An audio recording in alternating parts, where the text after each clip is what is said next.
viewers, but we'll see how we go. There we go. We are now live for Behind Frenemy Lines. Welcome to the Thursday night show where we get on an opposition supporter from another club to talk about the upcoming game this week. And we've obviously got the Crows this Sunday at the MCG, and we've got Rob on from Crowcast. Thanks for jumping on, Rob. How are you, mate?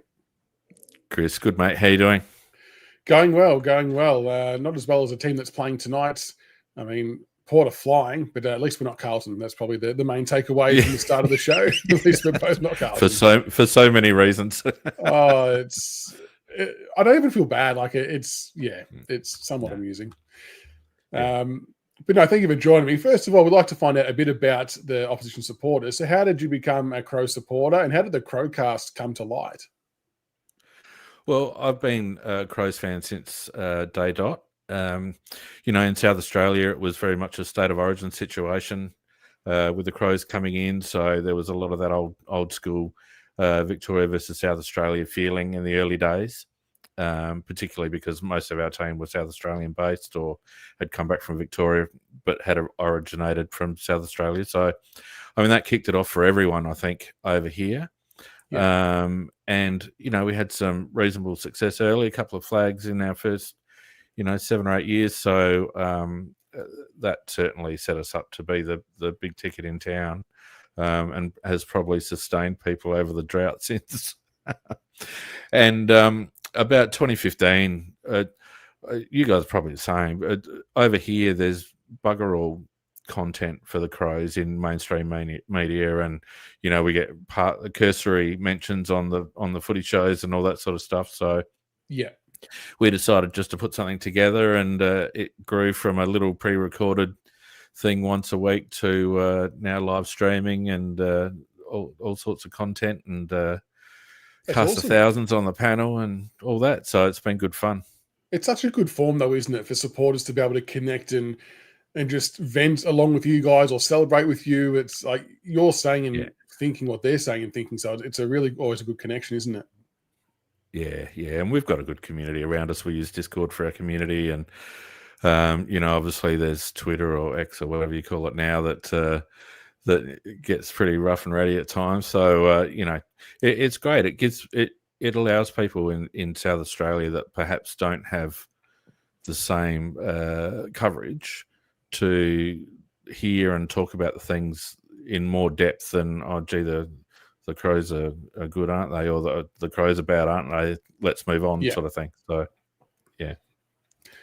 Well, the Crows are doing good as it goes, sitting fourth at the moment, coming off the bye that you had just had. But prior to that, you had a 3-point loss against the Hawks, and we're sitting 17th, coming off a 79-point loss, which, it wasn't one of our finest efforts. But we had that coming off the bye as well. Do you subscribe to the theory that teams, for whatever reason, struggle post-bye? Is there anything in it? It just seems to happen a lot, doesn't it? Yeah, I mean, the stats seem to suggest that there is. I mean, I don't know why there would be. You think that people have been coming off fresh and it doesn't make gotten rid of their niggles and all that. Yep. But it's obviously a mental thing. I don't know, but I guess there's a bit to be said about continuity, and you got teams playing every week and one that's had a break. But then you get to the finals and everyone wants the break. So yeah, exactly, everyone's fighting for the week off. Yeah. But the Crows have been pretty strong the past few games, haven't you? I mean, the Hawks loss was close, but you knocked the Lions off by 5 points, which is no mean feat. And you smashed the Swans by 90-odd, who ended up doing us by what felt like a similar margin. How have you felt heading into the bye? What's this season felt like to you compared to last year with expectation and things like that? Well, I think, I mentioned to you prior to the show that we're in the best position we've been in for years, and yet a lot of us, I guess, aren't convinced. We might be suffering from a bit of Stockholm syndrome in terms of being used to being down for so long. But I think most of us are certainly happy to be back and contending. I think that we split the Brisbane and Hawthorn games, and it was kind of like we flipped the script. Brisbane kicked poorly for goal and let us in. We kicked poorly against Hawthorn and let them in. So the footy gods kind of balanced that one out. Yeah. Sydney had a few key outs when we played them, and we're playing, I think, one of our players called him a rabble. That's right. And they've obviously got a few back against you guys, so Gildan They that. did. So I think we're going well, but I think we still have a few tests to pass. I think before people are really convinced. All you can do is beat the teams who are in front of you, I guess. 2024 for me, I think it felt like externally there was a lot of high hope for the Crows, like top 6 finish and whatnot. And then I think you lost Thilthorpe on the eve of the season, which I think really hurt a lot of things. Has this year been a bit of making up for that? I feel like you're doing this year what everyone thought you would do last year, and maybe even better. Yeah, I think 2023 was certainly a breakout, and we played a very attacking style of football. 2024, it felt like the coaching staff collectively wanted to tidy up our defensive action, and we stopped scoring, and the balance probably flipped a bit too hard, and we found it difficult to find avenues to goal against good teams. It seems like over the course of this season, we started off again high scoring. Then we kind of went into our shell and had a few wet games as well. But it feels like maybe the balance is a little bit better now. So I think it's just been an evolution of the squad and probably also the coaching panel. We've benefited from a couple of ins on the coaching side with Murray Davis coming from Brisbane, who I think has been a big help for us. And so I think strategically and tactically, we're probably at the best point, and certainly from a squad perspective, we're probably as healthy as we've ever been. The other addition you've had in the off-season, it's a person that we share in common, is Neil Baum, who has done wonderful things almost everywhere he's gone. And I know the Crows were after him for quite some time, and then you finally got your man. What's he been like at the club so far for you? Well, he's been conspicuous by being quite quiet, actually. He's good at that. Hasn't just said a lot in the media. Background. Yeah. Doing his thing in the background. I believe that he's working remotely from Melbourne. He has it's a bit different to the Tigers in that he's got a board position with us, whereas with you guys, he was GM footy ops, wasn't he? Or something like that. Yeah. So not a day-to-day role as like a visible day-to-day role. But his speech at the AGM at the beginning of the season left no one in any doubt what his expectations were and what his mantras were, and very much about footy first and all that. And I think that's healthy for the Crows because we can be a bit corporate sometimes. He's a wonderful person, and he will do great things for your club and whatever club he goes to. He's a guru. Another Richmond player, or past player you've got in as your runner, I think, is Dan Jackson, who is a very, very smart individual and a very good operator. He's been with you for a little while now. Yeah, well, Dan came over when after you guys pummeled us in 2017, and let's just not talk about that. And he came over as I forget what the title of the role was, but was very much about assisting us in rebuilding our culture. I think, like a culture and leadership advisor or something, wasn't it? Yeah. I was well documented issues that we had through that period of time. And I think he's been integral along with Matthew Nix in rebuilding the culture and bringing the squad back together and gelling us and pulling us back in the right direction. So again, not front and center in terms of any media or anything like that, but you can see definitely the impact that he's had on the club over the last 4 or 5 years. And we've got a big game coming up this week. Look, I feel like we're definitely a club that a lot of opposition teams would earmark as a game they can sort of fine-tune. Not that teams go in taking it easy. They always go in and do their best. But one of the stats that kind of worry me a little bit is how strong of a contested possession game the Crows play. I think you're AFL number 2 and we're 17th in that. How much has being a better contested side improved your game, and how much of a weapon is that against other teams like us who aren't as good as it? Yeah, well, I think that was probably when Nix was rebuilding the squad and rebuilding a game style. That was the first thing that he focused on, was ground ball and contested ball, and it was something that I think that they focused on from day dot with the new squad, and so there wasn't a lot of finesse about it. It was certainly a cold face kind of stuff, and it's still a cornerstone of how we play. At the beginning of the year, our uncontested possessions were very high, so we were playing very much an outside game. But during the course of the season, they've tweaked that, and tied it up defensively, and that's brought the ground ball and the contested ball back into it. So I guess you'd find that most Crows sides would look to win at the contest and look to gain territory more than be a flashy run and gun type side that maybe you might be used to Crows teams in the past. And I think, you sort of talking then about having, I suppose, two different types of way to go about playing footy. That's what we're kind of craving and hoping to see. We know we're not going to see it this year, but hopefully next year we can introduce another layer because it's definitely much needed. Another big strong point for Adelaide, and I reckon you're almost very unique in this sense that you're one of the only few teams that have three genuine tall forwards that are all legitimately scary threats in Phil Thorpe, Fogarty, and Tex Walker. Not many clubs can boast that. I mean, Carlton go close with Mackay and Kerner, but they can be a little bit hit and miss. It's just a potent forward line, isn't it? Having three big men like that who can all seriously play. I thought Tex was going to probably hang him up a year or two ago, but he seems to be thriving playing his role amongst the other two forwards. Yeah.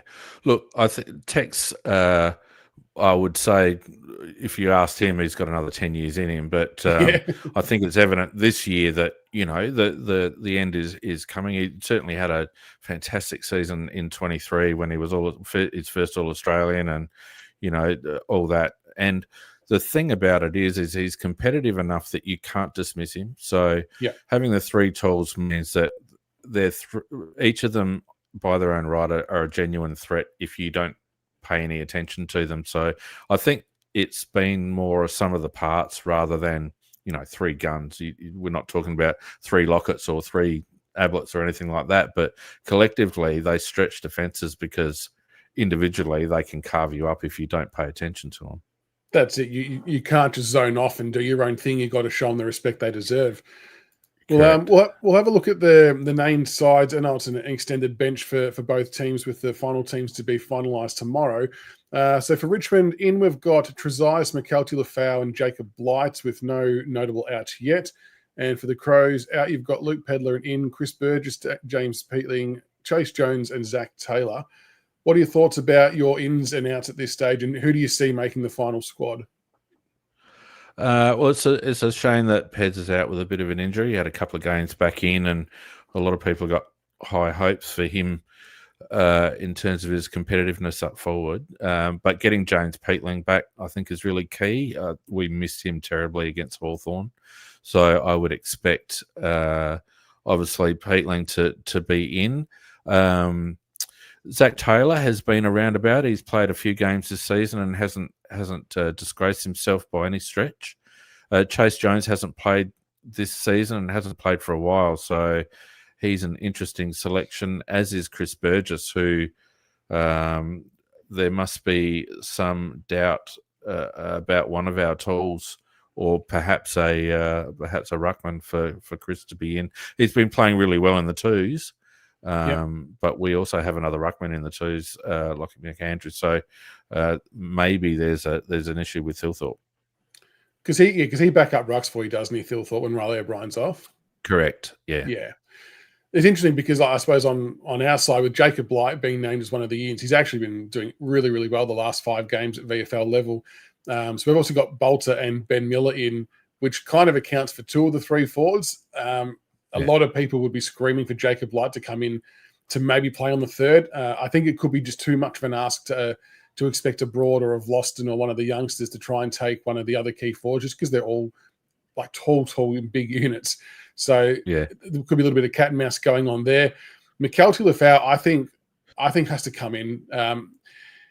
As much as I love seeing our young forwards with Jonty Fall and Tom Sims play alongside Lynch, I just feel like we're not competitive in the air enough. And your defense, like other teams' defense, would have a field day chopping things off. We're talking about how it's difficult to peel off your 3 forwards. On the flip side, it's really easy for the experienced defenders to peel off Fall and Sims to triple team Lynch. And we might get 50 inside 50s a game, but the opposition will mark 25 of them, and we take all of our forwards out the game. So from our perspective, we're kind of hoping that McKelty comes in. But we've kind of seen a little bit of reluctance to make a huge amount of changes in recent times, despite the results, which has been interesting. Ben Keys is one I want to ask you about. He's an interesting player. I mean, he can kind of do a bit of everything, but he just gets really dangerous around goal. If it's not your big forwards doing it, he bobs up for goals almost every game, doesn't he? He's an amazing player because he got essentially delisted from Brisbane, came in when we had no midfielders and played midfield for us. And then as our midfield group grew, he kind of got discarded into the forward lines, and everyone was thinking, well, he's not a forward because he can't bloody kick. But the amount of work that he's put into his game and his competitiveness and his enthusiasm and his drive are an absolute credit to him. He was equal first in our BNF last season. He'd be going pretty close this season again after a slow start. And his energy and his goal sense and his the way he meshes with the tall forwards is fantastic. And he's a real credit to himself, Ben Keith. Yeah, because he stays out their way. Like, he doesn't actually cut them off and get in their path. He lets them do their thing and he works around them nicely. Yeah. So he's actually one that I'm a little bit uncertain on who we might go with it in terms of a matchup. You've got a few players like that, even some like Rankin, who has added obviously the midfield strings to his bow as well now. He's going to cause problems when he does drift forward, because I just don't know if we've got someone quick enough to go with him. Again, Vlosten and Broad, bless their hearts, obviously on the older side, and Rankin was probably going to torture him for pace. He's a dynamic player, isn't he? Yeah, you need to try Bolton. Yeah, I know. Just borrow him for a week. Well, we've got another one in the VFL, Taj Houghton, but he's only just played half a game at the moment. So I think a lot of us were hoping he might have come in for this game, but he needs a bit of match fitness. We'll have a look at some of the key matchups quickly. I think this will maybe play out. I just don't know who else we would be able to use, but Bolter versus Thilthorpe. Bolt had an absolute stinker last week on Sam Darcy. To the point where if you only had two big forwards, I would have been comfortable dropping him and putting Blight in. Yeah. The fact you've got three, I think we need to keep him in by default. And I feel like he's best suited to Thilthorpe. It's a big redemption matchup for Noah Bolter. But at the same time, I feel like Thilthorpe, if he was watching the game last week, will feel like he's a chance to get off the chain a little bit if that's the matchup. Yeah, well, if Darcy's a unicorn, Riley's not far off it, and as much as he's a powerhouse aerially, what amazes me is his ability at ground level, his ability below his knees, and that's where he gets a lot of defenders, because he will continue to hunt the ball when it comes to the deck, and also when he's chopping at it in the ruck, the amount of clearances that he gets off his own ruck work is amazing. So he's an all-round player, and he's almost like a wingman in a ruckman's body. So, and he's still a baby.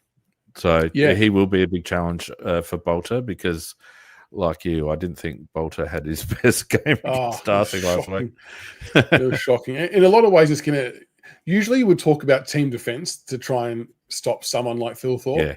But reverting back to the fact that it's kind of harder to do when you've got three genuine big targets. You can't do that zoning off that you would like to do normally. Miller might get a go at him at some stage. I just feel athletic profile-wise that he's not really as suited to Thilthorpe as Bolter. But that'll be a fascinating one. If we let your mids get clean and easy use of the ball, it could get ugly really quickly. And what will be interesting is if Uze does decide to throw some magnets around this week, because he didn't shift Bolter at all off Sam Darcy, which I found quite staggering. But yeah, if Thilthorpe was to kick 2 or 3 in the first quarter and a half, I think we'd have to have a serious look at it. Yeah, I think so too. Next one we'll go with is Taranto versus Dawson. And I don't know, I mean, they won't tag each other, of course, but Dawson for me has this weird ability. I think he's one of the best last quarter footballers that I've ever seen. He just finds a way to stand up and get the job done when you need someone to do so. He can obviously go back. He can go forward and kick goals. He's a strong overhead mark. And Taranto's probably been our best midfielder all year, and we're going to need him to play an absolute blinder if we're any chance of breaking even out the middle against the Crows. Yeah, I think your biggest challenge with Dawson is the fact that he can play multiple positions. So we run him through the midfield, but he's an aerial weapon on transition. The amount of marks you see him take across the wing and half back, and then he can float down forward and take a big grab and kick a goal as well. So I like Taranto. I've always liked him since his draft year, but he's not the bloke to go with Dawson aerially, and I think there's going to have to be, as you say, a bit of team defence there. Yeah. Because Jordan will probably float around and to various spots during the course of the game.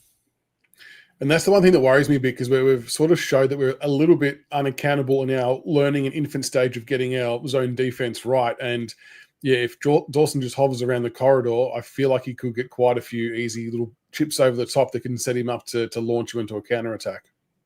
Yeah, that's exactly. Particularly when he's getting a heavy tag or a bit of attention, he's got the ability just to extract himself out of the middle and make himself dangerous around the ground, and that's where he's dangerous.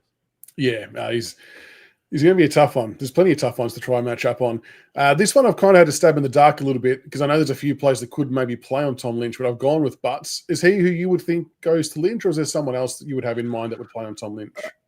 Look, I think he'd be the first one, just because it's probably physically the best matchup, and Jordan is very good at shutting down an opponent. So he's whereas Worrell and Keane are more they have offensive strings to their bow in terms of rebound and intercept marking. Jordan Butts is very much a shutdown defender, so I reckon he'll get first crack at Lynch. Yeah, he seems physically the most set up to do it. Yeah. And I mean, we just need Lynch to be able to compete. I mean, there's no real level of expectation for him to kick multiple goals or anything like that. For us, it's just more about bringing the ball to ground, which maybe isn't necessarily a Butts issue. It's probably more to do with also then keeping someone like Mark Keane accountable. And that's where I think our downfall's been, because Fall and Sims will do it for small segments of games, but we just can't stay competitive for long enough. But if we can somehow keep him accountable, then it brings Lynch back into the game, and maybe he can get on the end of a few. And hopefully our small forwards can try and get a little bit busy. And the last one we go, we always like the big ruckman, the big ruck battles. Nankervis versus O'Brien. Riley O'Brien, he's been a long stay of the Crows, and I think these guys have had plenty of big duels along the journey, and this weekend will probably be no different. Yeah, well, Nank's probably unlucky because O'Brien's hunting a contract at the moment, and he historically plays really well in a contract year and when his contract's up, and that's where we're sitting at the moment. And he's been on a bit of a tear. He's very people have polar views on O'Brien because skills wise he's not the prettiest player, but certainly over the last month he's been working hard around the ground and getting involved there. So I think his biggest ability his biggest strength is his tank, but I think Nankervis has probably got him covered from a pure ruck perspective. It's about who will have the most influence around the ground, I think. Nankervis is no slouch there either. No, he goes okay. They're both going to be very, very competitive and combative against one another, so it should be a fascinating duel. Where's the game won and lost for the Crows? I mean, you're probably strong odds on to win, so it's probably more about not so much where the game's lost, but what strong things do you want to see from the Crows on display on the weekend to get the job done? Well, I think ground ball and contested ball is probably the cornerstone of how we've been playing. Being on the positive side of that ledger gives us first use and allows us to get it to our running players. I think as the game wears on, what you'll probably notice is we'll try and play our defence pretty high. We like to get our intercept defenders like Keane and Worrell across half back and really get repeat 50s. So you'll probably see that we'll try to push up pretty hard and compress the ground pretty hard. We haven't been switching the ball very much. We've been sort of up and down the ground, up and down the lane a bit, but just relying on those repeat entries and getting turnovers out of the opponent's defensive exits. So that's probably what you're going to see from us. Which we are prone to doing, so that'll play right into your hands. I think someone mentioned a stat to me the other day. It might have been in relation to counter-attack goals. I think the Crows might score very heavily off turnover because of the reasons you just highlighted. And I think we're one of the higher teams on conceding goal on turnover, so that doesn't bode well for us whatsoever. Yeah. But look, as long as it's Rory Laird, if he gets a bit of the ball, I'll be happy. I've got him in Supercoach draft, so I won't mind saying much if he sets up some play for you. He's had an okay year, to be honest. He has had a good year. Again, there's a school of thought with Crow supporters that it's time to get rid of the old guard. But Lairdy's, he continues to get possessions. He continues to sort of be a general down back in terms of being a small defender. So, until there are a couple of options in the twos that people wouldn't mind seeing, I don't think. But at this stage, he's holding his spot. And if you had to pick a way that if you were coaching against the Crows and you were trying to exploit a weakness within the Crows lineup and their game style, what would you try and do on game day to get through the Crows? I think we're at our worst when teams don't allow us to play the way we want to play. So I would expect Uze to try to have Richmond really run at us. If you lose the contest, you're going to be pushing shit uphill, to be honest. But if you can break even with the contest and use a bit of handball, Mitchell with Hawthorn after sort of half time, got them to run a little bit more, got them to change lanes a little bit more to shift us around and lifted their intensity at the contest. And I think that's exactly what you've got to do against Adelaide. You've got to match us at the contest and try not to, if you slow transition, you're cooked against us because we've got too much marking power and intercept power. But if you run at us and make us disorganised, then that's how you're going to score against us, I think. Bring back the chaos ball, just get it moving on at all costs. That's right. 100%. Yeah. Well, it'd be nice to see a little bit of that. We found that we typically just play kind of one method of football and it's easy for teams to break down. But hopefully we can see it prolonged for a few quarters. And if we try and, like I said, if we try and slow play you, and by the same time, I'm worried about with your defensive line, us giving you quick and easy exits. So the one thing I've noticed is when other teams kick out or if there's a mark deep in our forward 50, that Tom Lynch is our deepest forward. And he can't run like he used to. So teams are getting literally 3 kicks down the ground unopposed. And it just opens up the whole rest of the ground so quickly and rapidly. And I think you've got the players with the foot skills to be able to exploit that as well. Yeah, no, look, and that's, I saw something on SEN. It was First Crack, I think, that said that we are in the top 4 for time. The minimal amount of time on transition. So the amount of time it takes us to get rid of the ball on transition to move the ball forward. And so you're right. If you allow us to get a bit of territory, that we won't necessarily score from that transition, but that's what allows us to get territory, and that's when our defenders push up and we'll look to lock the ball in until we can score. Yeah, my other concern for this game, amongst many concerns, is the Crows could be out for a bit of retribution after what happened last year. That was not on the Crows bingo card to lose that game. And I just can't help but feel there'll be a section of the Crows players like, we have to right this wrong, and it could get ugly for us very quickly. I was overseas on holidays during that game. Oh, really? And it was very lucky that I couldn't get connectivity to do a podcast that weekend.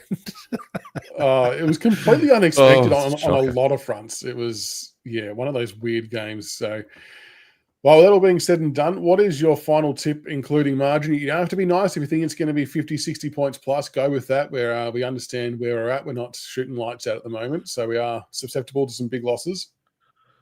I'm not sure on the weather, but I think the Crows would be aiming for a 10-goal win, respectfully. I think that's probably just indicative of where the two teams are at the moment. Yeah. But I still feel like we're always one step away from being gettable. And as I said, if you make a nuisance of yourselves in terms of not allowing us to play the way we want to play, we can sort of unravel a bit quite quickly. So I would expect that Uze would be focusing very heavily on intensity and pressure and all those sorts of fundamentals and just see how it falls out. But on paper and given where we are in our, respective cycles, I would expect a 10-goal win would be probably par. I think we said the same thing on our Monday night show, similar to the Bulldogs last week, that if we lose by 50 or 60, it's not as bad as it technically seems because it's kind of where both teams are at.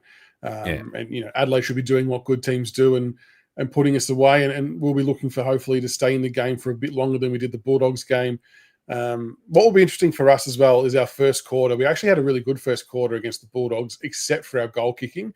And it seemed like it was identified that once we missed a few goals, that's when we kind of dropped our bundle and went back into our shells. So they're going to have to find a way to get through that. And whether it's I don't know if it's an inexperienced thing or what it might be, but if we are inaccurate early, it could crack open quicker than we think. If we do kick accurate early on, then we might stay around for a little bit longer. And above all else, I just want to see us kick a goal in every quarter. The fact that we've gone multiple quarters goalless, I don't think is really acceptable in any part of a rebuild. You should always be able to jag a goal a quarter at least. But competitive performance is what we're looking at. Yeah, no, that's fair enough. Hey, just before you kick me off, Josh Smiley, what's the story with him? Because I rate him so highly, and I'd love to see him get a run. Is he running around on the twos now? Not in the VFL just yet. So he did have a stint of about 3 or 4 VFL games, and he was on reduced minutes, gradually building up, and played maybe 1 or 2 at full minutes. He just wasn't getting around the ground very well, and then he hurt his hamstrings again. And they pretty much made the call that they wanted to strip some weight off him, get him really work on his running technique, and they've done like a mini pre-season essentially. So he's still at about 2 weeks before we'll see him at VFL, but they reckon what they've done with him will set him up for not only this year, but for the next 5 or 10 years. He's an interesting player. I think he'll go well. I just think all that happened was he's 195 centimeters, reasonably sized, trying to run AFL, VFL midfield kilometers as a key forward body. It just wasn't going to happen straight away. So I think the fact they've trimmed him down a bit, he'll hopefully hit the ground running. Well, we've got one the same with Dan Curtin. He's 196 He's extraordinary. or something like that. And it took him a while, but this last few weeks, like he's absolutely ripped, and obviously his engine's building, and he just plucks marks from anywhere. But I mean, I saw Smiley play for the was it Sandringham, wasn't it, or Dragons? I think it was. Eastern Rangers, I think he was at. Eastern Rangers, that's right. Might have been against Sandringham actually in first round last year, and I thought, this kid can play, and I reckon you've got a good one once you get him fit. Yeah, I suppose some of the thoughts are, well, was he just one of those players that just dominated at coach level? Will it transfer? I think it will transfer. He's just got to get used to his body. Like, how long has Curtin been on your list for? This is his second season, but he's only really started to ease into it now. So that makes sense. And I kind of feel like it's the same kind of thing size-wise. It takes those kids a long time to get used to the demands of AFL football and the roles they're going to play. So, maybe that's what he's got to base his game on, is like what Curtin's doing, playing up on a wing. And it's a tough matchup, isn't it? If you've got a guy of that size running up and down the ground as a link-up player, it's tough. Oh, 100%. It's because along with Dawson, we've got 2 strong players across the midfield that are probably, Dawson, I reckon, would be a top 10 overhead mark in the comp, and Curtin over the last few weeks is plucking everything. So it makes it really difficult for teams to cover us on the way out. Yeah, exactly. So maybe that's the prototype moving forward. But no, I reckon we'll see Smiley before the year's out. The language is they're very keen to get some AFL games into him, but I dare say he'll need to do 1 or 2 at VFL level first. So fingers crossed. But Rob, thank you so much for jumping on tonight, mate. I really, really appreciate your time and your insights on the Crows, and all the best for the weekend. I'm sure you'll probably come away a bit happier than what we will, but hopefully it's a good game. Pleasure, mate. Thanks for having me on. It's been good fun. No worries. Thanks all. See you on next week for the next episode, guys. Until the next time, go Tigers, and hopefully we can just score a goal a quarter.